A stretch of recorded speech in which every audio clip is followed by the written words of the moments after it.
It has never happened before. A former president and first lady forced to appear before a congressional committee under subpoena. They're not going to be treated any differently than anyone else. Bill and Hillary Clinton initially resisted the request of the House Oversight Committee to appear to answer questions.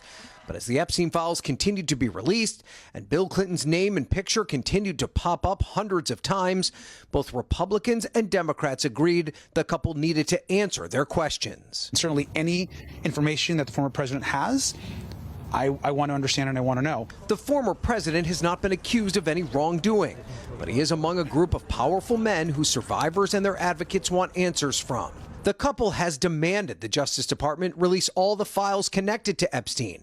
Get the files out. They are slow walking it. The Clintons' call for transparency echoed by Capitol Hill Democrats and come as more questions have been raised about what's been released. NBC News confirming NPR's report that some documents connected to a woman whose name is redacted are missing from the publicly released files. The woman, according to a source familiar with the investigation, has alleged to the FBI that she was forced into a sex act with President Trump when she was 13. She also accused Epstein of assaulting her, also when she was 13, and spoke to the FBI 4 times about Epstein. One of those interviews appears in the files, but the other 3 do not. It's unclear if those missing interviews contain any references to Trump. Last month, the DOJ referred to, quote, untrue and sensationalist claims submitted to the FBI right before the 2020 election, and now saying it will release any documents that were improperly held back. President Trump has repeatedly denied any wrongdoing related to Epstein. I have nothing to do with Jeffrey Epstein. Meanwhile, the fallout from Epstein is only growing.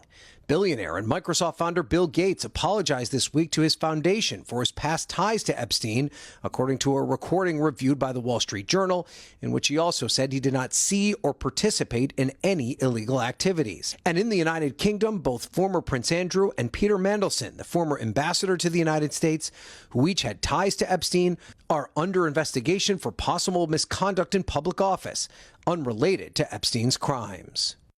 So, Ryan, the Clintons are going to testify, but do we know how they are going to do that?